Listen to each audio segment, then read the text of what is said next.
全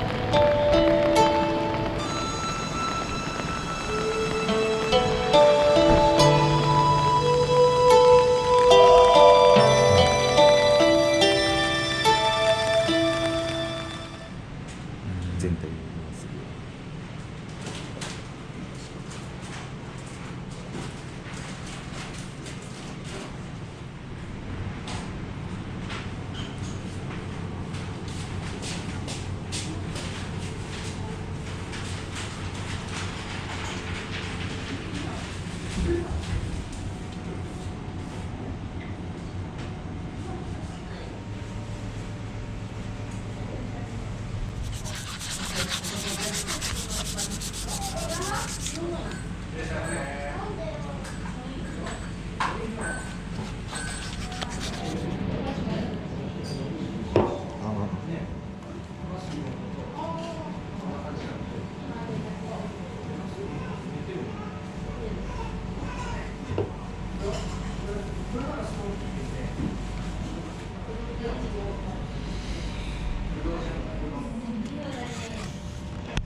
フロミスを容器に乗せる作業を行っています。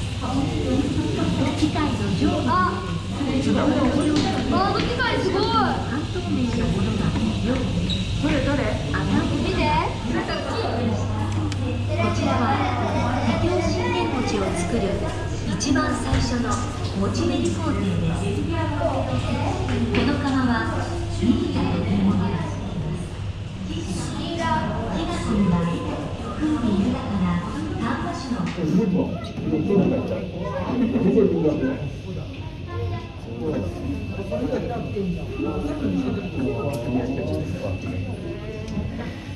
手で持つと。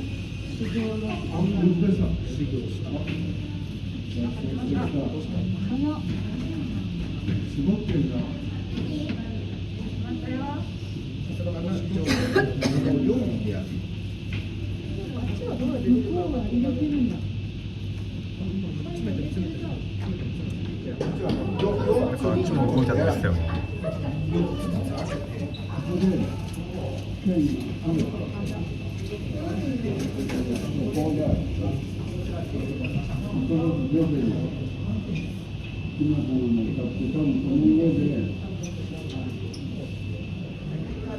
あそこでちっちゃいやつが出てこないと思います。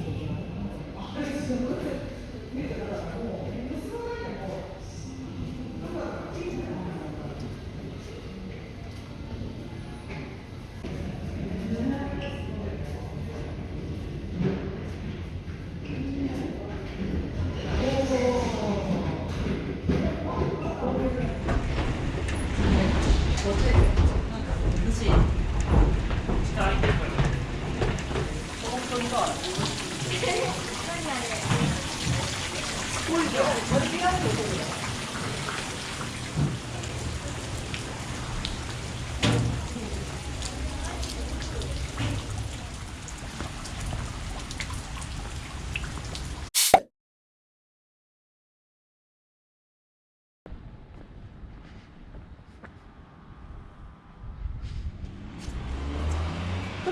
こから充填室っていう形になって、大体まあ10度から14度ぐらいワインの適温を保ちながら、貯蔵をしているようなところ。この中に、白ワインと赤ワインが樽貯蔵をされているような形ですね。ここはちょっと音楽を聴かせながらというところで、ワインって急激な酸化っていうのはすごく良くないんですけども、熟成というのはざっくり言ってしまうとゆっくりと穏やかな酸化ものになります。なのでこう音波を当ててあげて、その振動で揺らしてあげることで微細なちょっと酸化熟成というのを促すという。だいたいここにワインダルは300個ぐらいあります。ちょっと熟成をして、で定期的にそのテイスティング、味わいが熟成を樽に入れて熟成を重ねたところで、どうなったのかなっていうのを確認をするために、こうフォークリフトの爪をここに刺して、で出し入れをして、でちょっとずつこうテイスティングをしながら、あ、これはまだまだだねとか、これはもうバッチシだね、製品化しようかっていうようなことをしてますね。だから1950年の創業になるんですけど、もともとはリキュールであったりとかウイスキーであったりとか、そういった洋酒全般の製造と販売っていうのをしていた会社になります。でこれは創業当時の製品のミニチュアボトル、実際に販売していたものの、一部ですね。なおのことこういった小さなものっていうのは作るのがちょっと難しい、採算が合わないよっていうところで、諦めているようなものになります。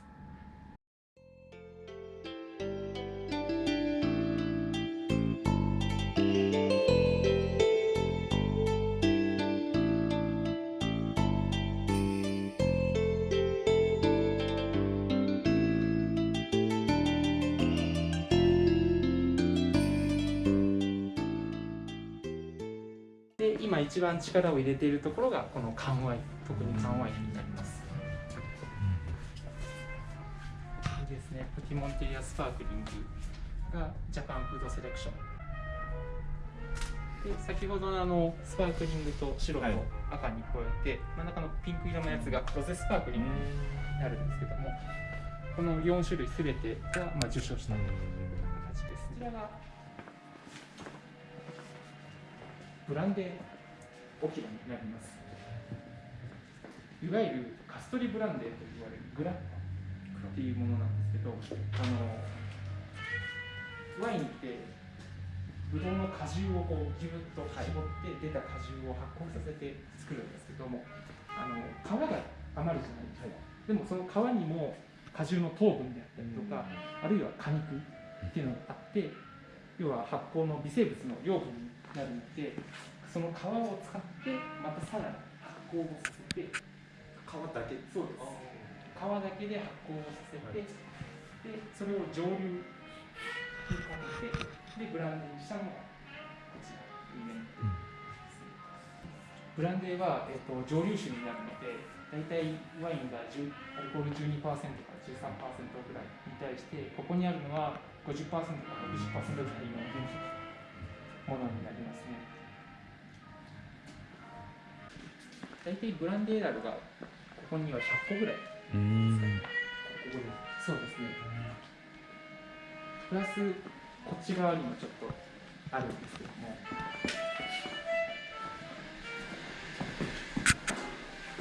ここまでずらーっと合わせて100個ぐらいのもので、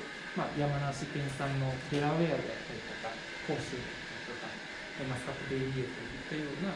ブドウのカスを使ってブランデーに仕上げたものが貯蔵されています。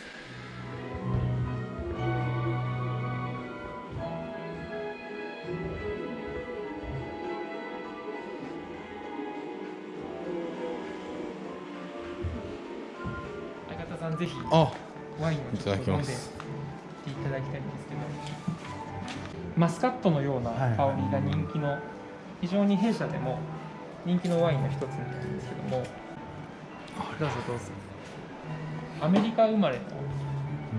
ブドウにはなるんですけど、国産のナイアガラを 100% 使った、もうマスカットに似た方向と、もう本当にブドウをそのまま食べてるような。確かにめちゃくちゃ美味しい。これをちょっと持っていただいて、で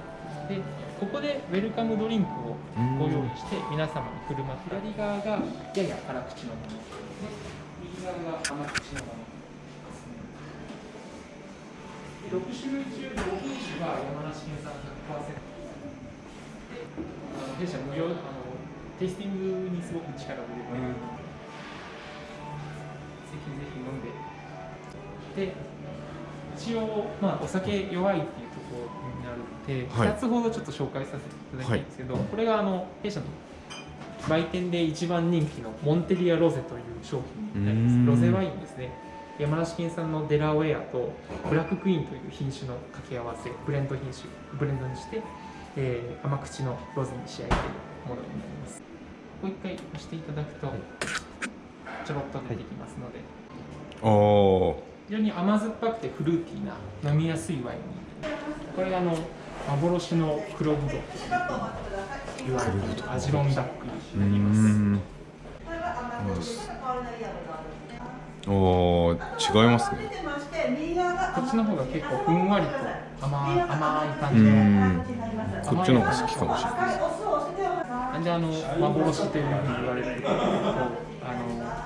これが実が大きくなって成熟した時に手で触るだけでもポロポロと脱粒がこう落ちてしまったり、そのぐらいちょっと栽培というか出荷する時に結構手がかかる品種になりまして、でちょっと農家さん嫌がるんですよね。そうなんです。形がちょっと悪くなったりするんで、繊細な。そうなんです。なのでちょっとこうだんだん栽培する農家さんの数が減っていっちゃったりするっていうところで幻の。これが弊社の新ブランド、日本ワインの新ブランドで夜明けのというブランドになりまして、北斗市ですねに新しく東京ドーム4個分ぐらい、そこで、育てたブドウを 100% 使って、発酵させたワイン。山梨県産の巨峰を 100% 使用したロゼのスパークリングワインになります。山梨県産 100% デラウェア、生食用のブドウになるんですけど、小粒でちょっと甘酸っぱくて、子供とかにすごい人気のものになるんですけど、それを 100% 使用したスパークリングだったりとか、山梨県産の桃果汁を使用して作ったピーチスパークリングですとか、サングリアなんかも本当にいろんな種類作ってます。種類の数としては何種類ぐらい？売店にあるだけで多分20種類ぐらいの缶ワインがありますね。日本酒とか、他社産のもの、完成品っていう形になると120種類ぐらい。依頼されて作ったやつも全て含めると120。弊社で作ってる完成品は120種類になります。ワインって開けたら基本的になんか飲んだ方がいいみたいな、そうですね。あるじゃないですか。その保存期間とかって大体開けたら1週間以内には1週間です。でも飲んでいただくような形になりますので、他の年の甲州もいろんな作り方をしてまして、これが樽発酵のもので、もう一つ同じ畑の同じブドウなんですけど、コンクリートタンクっていう石のタンクで発酵させたものとか、樽の方はやっぱりその樽から溶出されるココナッツだったりとか、ウッディな香りっていう、こう鼻から抜ける感覚になるんですけども、このストーンタンクっていうのは石からは溶出するものがないというか、ワインに付与するような香りっていうのがないので、そういうのを正直ストレートに表現したワイン、ブドウ本来の味を楽しめるもの、そういったものを飲み比べを楽しんでいただく。巨峰のスパークリングの時、ちょっと召し上がっていただきたいので、これもちょっと味わいは若干違うんですけど、プレミアム缶ワインのロゼスパークリングと同じような仕上がり方になってますので、山梨県産巨峰を 100% 使った甘口の飲みやすいスパークリングワイン。すごい。でも結構甘いですね。はい。あんまりたしなまないよというようなお客様でも、これは好んで買って美味しい。飲みやすくて美味しいというような評価をいただいてます。さっきのナイアガラとでもこっちはやっぱり巨峰の味がちょっとするし、甘いは甘いけど、でもあっちの方が甘いかな。ストーンとバレルズになります。もう色合いからしてこっちがもう本当にピュアなコンクリートタンクで発酵させたものと、樽熟成のもの、全然色違う。なのでストーンの方からですね、召し上がっていただけると、これが本当にすっきりとした味わいのちょっとやや日本酒チックのような。でも匂いがもう違うっすね。バレルズは口に入れて鼻から抜ける瞬間がすごくウッディなニュアンスっていうのを感じられるかと思います。燻製じゃないけどやっぱりその木のそうですねなんか香りが、スモーキーな、これがストーンタックの方が、まあ、穏やかな果実味と、あとちょっとミネラリーな塩味っていうのがあるので、どちらかというとその天ぷらであったりとか岩塩をこうまぶして食するお料理とあると思います。でバレルズのこの樽発酵の方はもう少しこってりとしてますので、クリーム煮であったりとか、そういうまったりとしたコクのあるお料理と合わせると非常にマッチするんじゃないかなと。こういったちょっと同じ畑の同じブドウでを使ってるんですけども、まあ、発酵容器の違いでこんなにも味が違うんだよっていうところを皆様におすすめしてたりします。